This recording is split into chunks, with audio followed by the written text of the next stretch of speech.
There is a big problem with the Wicked movies. Dancing through life, mindless and careless. Make sure you're wearless when you're dancing through life. Somehow I've fallen under your spells. So that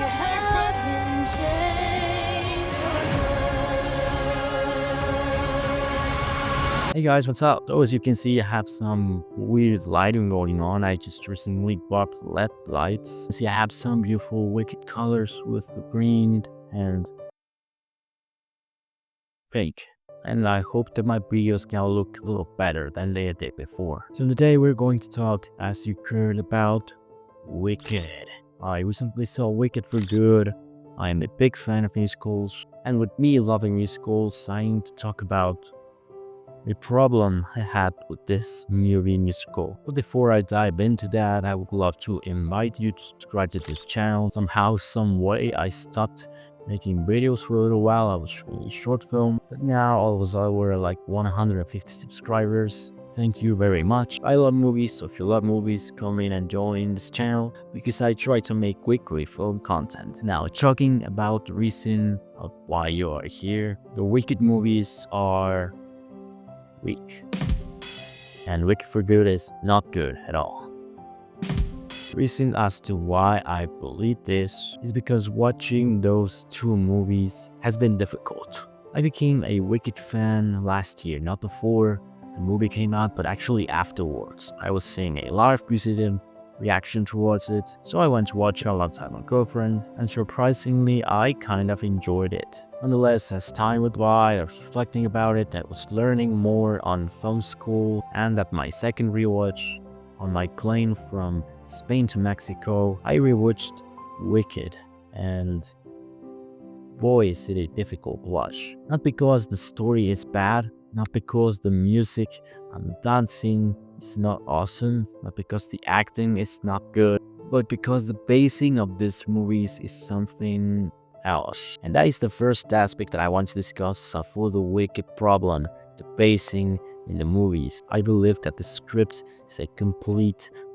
utter disaster. Why? Because it's an adaptation of theater play, and it is very evident. The two movies feel like they should be stitched together, and because that's what happens actually. There is no real movie script structure in the Wicked movies. And the thing is that theater and cinema are two different adaptations, two different mediums, two different ways of art and ways of telling stories. So if you grab a script from theater play and just stick it up in a cinema screen just like that, it's not going to work as efficiently. Why does this happen? According to screenplay writers, according to screenplay theorists, there is a structure to be followed to make movies. Now, that doesn't mean that every movie that you make needs to be a copy and paste from the other in terms of structure. What I'm trying to say is that there's a certain way, a certain form to create functional systems inside your movie. And a way to make things work is by knowing how to keep up with characters, with their importance, with time, with rhythm. That is something that theater and movies are different at. A film is not going to be at all similar to the way you can explore theater stories, because theater stories give up for more subplots, for more characters to have their own musical numbers. But in movies, it's a little bit different. Yes, you can have side characters, you can have musical numbers. I take as an example the character of Dr. Dolman. In the theater play, you connect like this, because I have watched the theater play, I didn't mention that. You connect really fast with Dr. Dolman's character. That doesn't happen in the movie.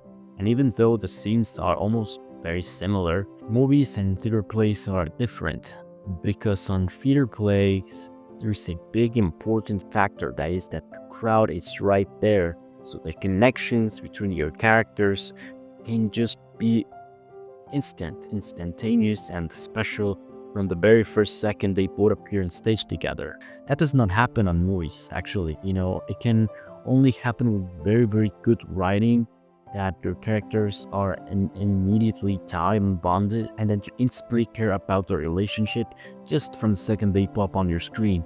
That normally takes time. It doesn't normally happen in one scene or in one sequence. It has to happen over the whole movie for you to actually care. And that's the point I want to get at. It's that there's a lot of things that you don't care on the Wicked movie, that you need the movies to end, and the pacing is very, very disorganized. You do not identify any plot twists.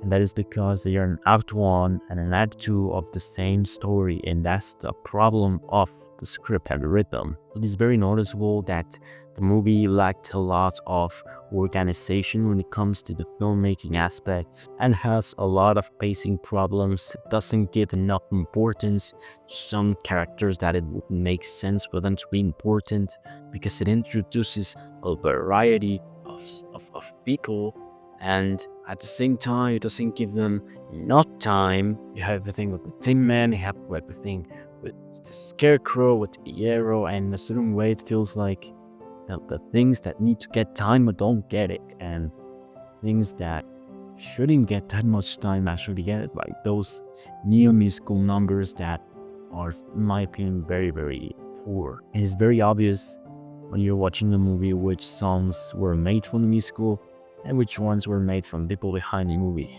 But enough about the pacing and the script, because I could be talking all day about this. I think it's more important to talk about what makes these movies truly bad: the cinematographic language and quality.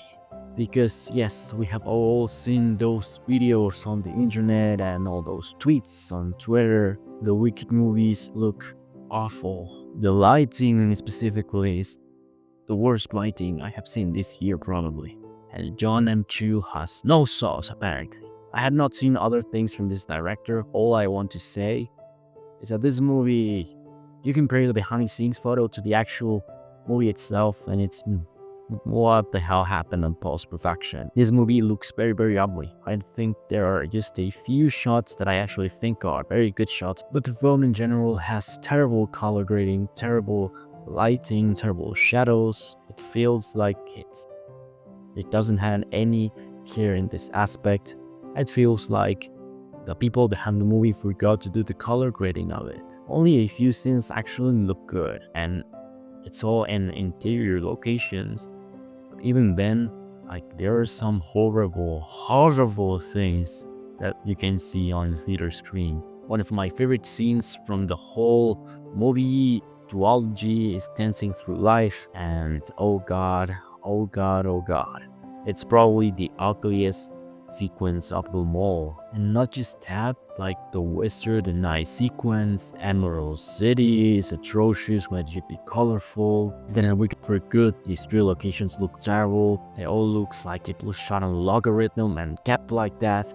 And maybe the only salvation comes in the Wizard of Oz set, which is very ironic because it's the worst part of the screenplay. So I think that in general, these movies don't have any cinematographic quality. Seems to me that what the director does is just basically trying to portray stuff without actually caring how he does it, and not having the capability to comprehend a little bit more how to make an image look good. You know, he's just trying to focus on all the choreographies, all the dancing, all the songs, and he forgets what the medium he is adapting. I think there are only a few salvations on these movies. For example, the No Good Deed Goes Unpunished sequence has actually some sauce. Like, this is a spoiler for many people, but I don't know. We see black and white parallel montage between Alphabet singing and Fierro getting beaten up and crucified on corn trees, and that scene gave me little chills. I think I was very excited when I saw it. I was like, am I seeing experimental shit? Like, what the hell is going on? It was the only moment that I felt truly magical, and also everything involving Fierro too, and everything involving that beautiful, beautiful song of As Long As You're Mine.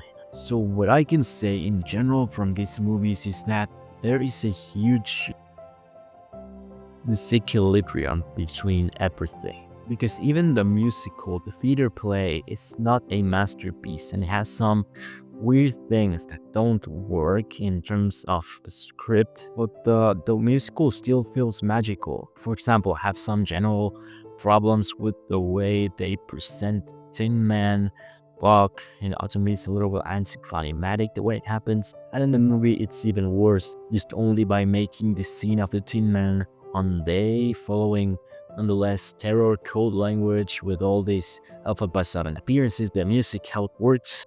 It's very weird to follow a horror movie code language and then just make the scene not look terrific at all, you know? And I think that Wicked, the musical, Wicked the book, The Wizard of Oz deserves better. I am actually going to buy The Wizard of Oz books because maybe someday I will adapt them. Not because I love the story yet, I have not yet read them.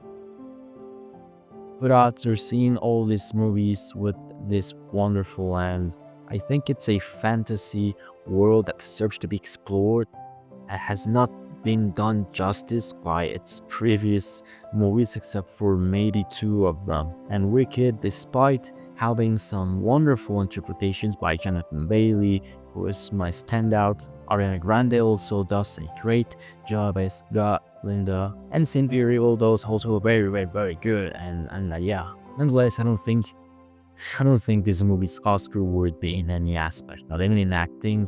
And oh my god, if Ariana Grande wins the Oscar, I will be very disappointed in what the Academy has become. But well, you know, it has been doing some great shit over the past years. Going back to the movie, I think has some solid points, such as the way the arts made, the makeup, the production, the dressing, the choreographies.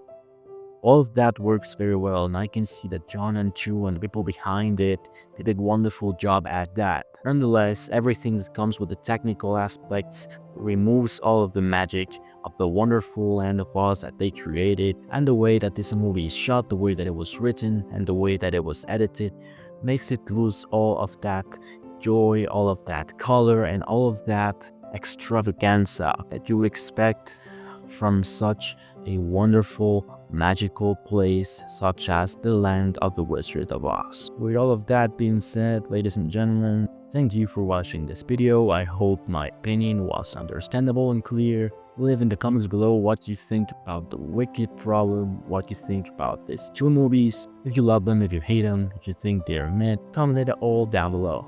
I invite you once again to subscribe to this channel because we make weekly film content. You can feel free to check out my other videos. I have made videos by actors about other movies, but also I upload here my short films, so if you're interested in how the future of cinema looks like, comment and feel free to check them out. Aside from that, I'll leave you here my social media. You have my Instagram, you have my TikTok, you have my Letterboxd, and you have my Twitter. On TikTok, if I'm not making a flash movie, this is the synopsis for my flash movie. I am also promoting my short films, cortometraje de la historia, talking about stupid stuff. This week's episode of Peacemaker was just